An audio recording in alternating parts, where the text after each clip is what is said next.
Hai teman-teman, kali ini kita bakal membahas salah satu tahapan penting dalam respirasi sel, yaitu dekarboksilasi oksidatif. Mungkin namanya kedengeran rumit, tapi tenang aja, sebenarnya nggak serumit itu kok. Sebelumnya, pernah nggak sih kamu mau masuk taman hiburan, tapi harus nukerin tiket dulu di loket? Nah, Piruvat juga kayak gitu. Sebelum bisa masuk ke arena utama, yaitu siklus Krebs, dia harus nuker tiket dulu lewat proses ini.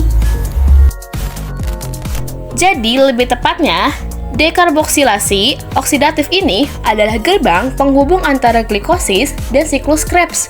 Yuk, kita lihat lebih dekat prosesnya. Proses ini berlangsung di dalam mitokondria, lebih tepatnya di bagian paling dalam, yaitu matriks mitokondria. Matriks sendiri merupakan ruang di dalam mitokondria yang penuh dengan enzim dan komponen penting lain.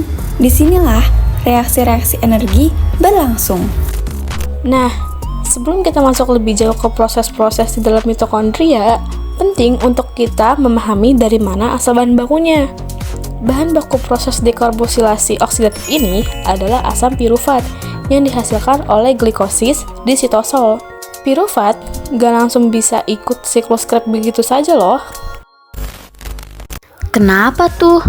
Karena piruvat punya 3 atom karbon, sedangkan siklus Krebs hanya menerima molekul dengan 2 karbon.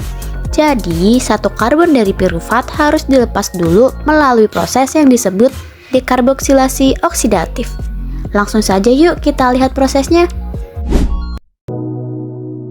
Asam piruvat merupakan suatu molekul yang memiliki 3 karbon.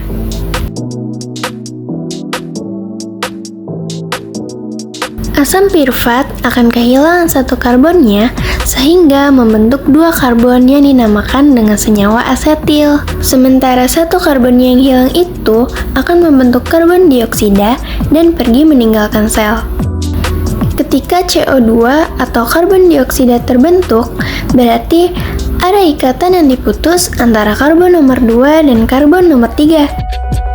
Di saat ikatan karbon diputus, elektron berenergi tinggi akan dilepas dan ditangkap oleh NAD+, sehingga dapat membentuk NADH.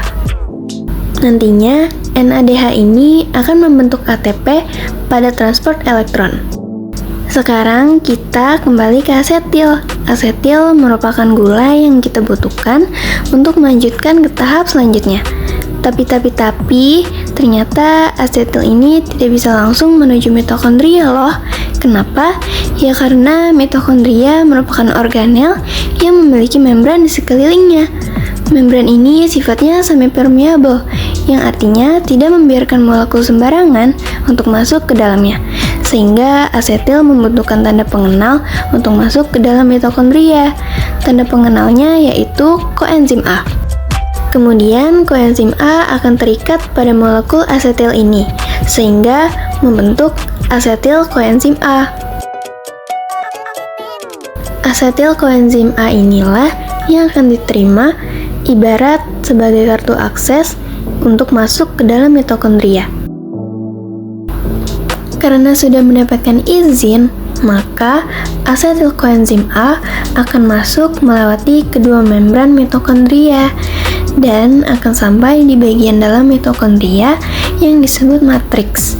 Di dalam matriks, KOA akan meninggalkan asetil karena kita sudah tidak membutuhkannya lagi.